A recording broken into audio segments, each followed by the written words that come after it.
Bismillahirrahmanirrahiim. Maanta qisadeena waxaynu ku soo qaadanaynaa labadii nin ee deriska ahaa. Waxaa jiray laba nin oo deris ah. Mid wuxuu ahaa nin daacad ah oo aad iyo aad u wanaagsan, dadkuna ay jecel yihiin. Midna wuxuu ahaa xaasid, dadka xasdo bilaa sharuud, isaga oo waxdana aysan ugu jirin. Waxaa ku sii kordhay xaasidnimadii iyo cuqdadii uu u hayay ninka deriskiisa ah. Sababtoo ah ninka deriskiisa ah maalin alla keeno waxaa u kordho wanaag iyo samaan iyo ammaan. Isagana intaas waxay ku sii reebtaa cuqdad iyo xaasidnimo ayay ku sii abuuri jirdhay. Aad iyo aad ayay ula cayloytamay oo u xastay. Ninkii wanaagsanaa ayaa aad iyo aad wuxuu u karaadsaday ninka deriskiisa ah ay marna saaxiibada yihiin, sida xun oo naceebka uga qaaday. Waxa uuna go'aansaday in uu isaga guuro magaalada, ninkan deriska xunna uu ka fogaado. Alaabtiisii ayuu rartay, wuxuuna ka guuray magaaladii, wuxuuna degay meel baadiye ah oo duur ah ayuu degay. Meeshii uu degay waxay ahayd waddo dadka ay soo maraan. Dadkana waxay isku sheegeen ninkii wanaagsanaa meeshii uu degay iyo waddadii uu tegay. Dad badan oo danyar ah oo masaakiin ah oo caawin jiray ayaa waxa ay ka daba guureen ninkii daacadda ahaa ee wanaagsanaa ayay ka daba guureen. Way agdegeen meeshii magaaladii yareed ee camirantay ee tuulada noqotayna waxaa loogu magacdaray ninkii wanaagsanaa. Magaciisii ayaa loogu magacdaray. Magaciisii ayaa kor sii aaday. Dadkuna aad iyo aad ayay u sii jeclaayeen. Ninkii xaasidka ahaana waxa uu necbaystay awalba ninkan guri ayuu deganaa. Haddana tuulo ayaaba loogu magacdarayba. Oo waxaa la leeyahay tuulo Heblaayna sii mariya waddadii meesha uu deganaa. Waxa uu dhibsaday noloshaas wanaagsan ee u bilaabatay. Maalinkii dambena wuxuu gaaray noloshaas in uu ka soo baabi'iyo oo la diriro. Ninkii xaasidka ah waa uu soo baxay, waxa uu soo aaday ninkii wanaagsanaa meeshii uu degay. Wuu u imaaday ninkii wanaagsanaana markuu arkay ninkii ay deriska ahaan jireen ee tuuladii ku soo booqday aad iyo aad ayuu u soo dhoweeyey, wuuna ku farxay. Habeenkii si fiican ayuu ugu martisooray. Maalintii oo dhan ayay wada sheekaysteen. Galabkii dambe ayuu waxa uu yidhaahday, saaxiibkaygii oo meeshan hadda iska buuq badan tahay, soo bax aan lagu habaxsaano oon meelahan si fiican ugu soo sheekaysanay. Ninkii daacadda ahaana waxa uu soo raacay, ninkii xaasidka ahaa ayuu soo raacay, isaga oo samaan u muujinaya, aaminayna inay saaxiibkiis xaasidnimadii ay ka dhammaatay oo hadda yahay nin wanaagsan. Sidii ay u sheekaysanayeen ee isugu bixaysay waxa ay soo gaareen meel ceel ah. Ceelkaasoo biyihiisa aad iyo aad ay u dhanaan yihiin, dadkuna aysan inta badan baa ka cabin. Ninkii markii ceelka la fiirshay ayuu hal mar intuu qabtay waxa uu ku dhex tuuray ceelkii oo waxa uu yidhaahday, magacaaga ii dhabaye, magacaaga meeshaan ha iga haro. Waana uu ka tegay. Ninkii aad iyo aad ayuu u qayliyey, waxa uu damcay ceelka inuu ka soo baxay, wuu ka soo bixi waayey. Isaga oo ku rafaasan ayaa qorraxdii u dhacday habeenkii. Qorraxdii markii ay dhacday ayaa saq dhexe markii la marayo ayaa duul sheekaysanaya waxa ay imaadeen ceelkii, kuwaasoo ahaa jinniyaal. Ceelkii korkiisa ayay sheekay isaga qabsadeen. Waxa ay dhaheen, nin yahow, ceelkan biyaha dhanaan ayay dadkan ku rafaasan yihiin. Meeshaas haddii dhagaxaas ay saas u fujiyaan ay ka leexiyaan, war dhan oo biyo ah ayaa meeshaas ku keysan oo webi dhan oo il qulqulaysa ah. Waxa ay ka dhergi lahaayeen biyo, ceelkaana maba aysan dareemeen. Kii kala soo booday oo wuxuu yidhaahday, niyow, waxaa taas ka daran, boqorkooda gabadha oo dhalay ayaa xanuunsan.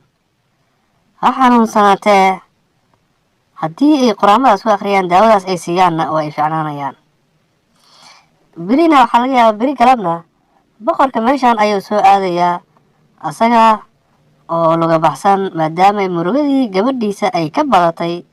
Gabadhana horay ayuu u soo kaxayn doonaa si ayadana bal daawo dheeraad iyo wax ugu helo. Ninkii meeshii ku jiray waa uu dhagaysanayay. Subaxdii waagii markuu baryay jinniyadiina ay danahoodii qabsadeen oo dadka horeeyay ceelkii imaadeen ayaa ceelkii asagoo nool laga soo bixiyey.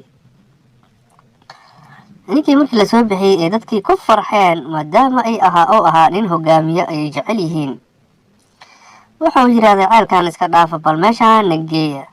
meeshii haddii laisku tegay oo dhagaxii la jebiyey waxaaba ka dilaacday il biyo ah oo aad iyo aad u macaan, dadkiina ay ka naacowsadeen kana dhargeen. gurigiisii ayuu iskaga sii noqday. markii galbihii la gaaray ayuu waxa uu arkay dad tiro badan oo soo socdo.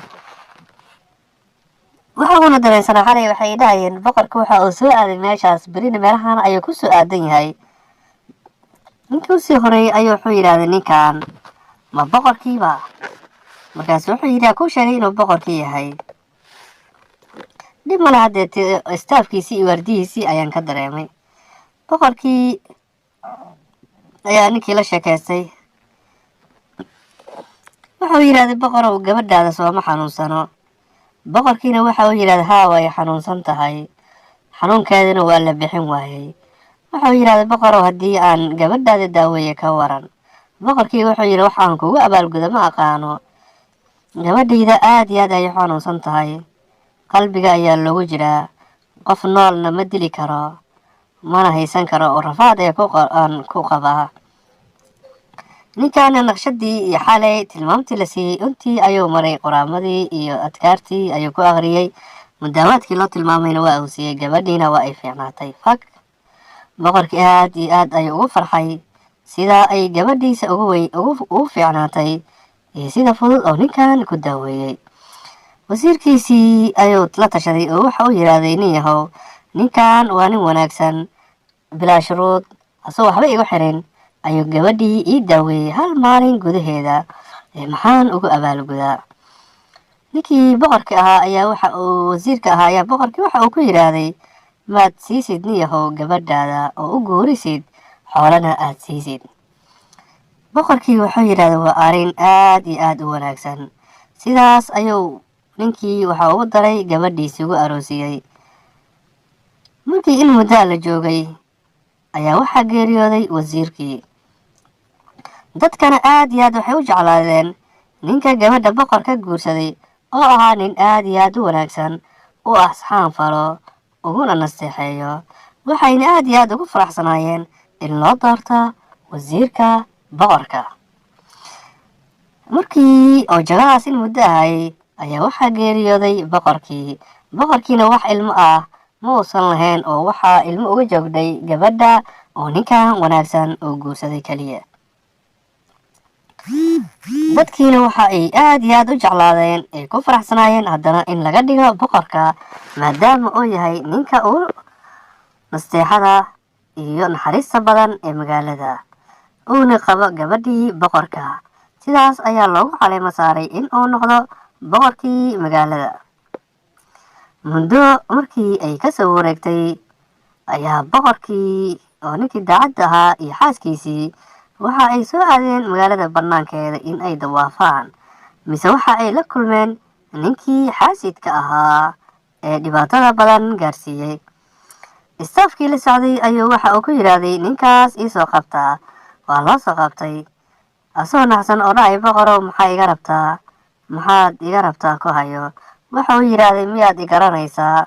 waxa uu yidhaahday ku garan mayo, sababtoo ah ma uusan ka filaynin meeshaan, nololna kama uusan sugaynin.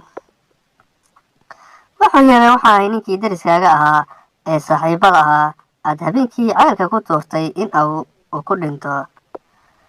wuxuu yidhaahday nin yahow waa arrin aad iyo aad la yaab u ah, sidee baa ku badbaaday, noloshaan wanaagsanna aad ku heshay? waxa uu yidhahday adigoo ceelka marka igu tuurtay, maadaama uu ceelka dheeraa ma aadan doonayn nolol in aan dhulka ku gaaro, laakiin geedka xidido badan ayuu ceelasha lahaa, marba xidiisa usii qabsanayay ayaan salka ku tegay, ilaahay ayaan igu badbaadiyey.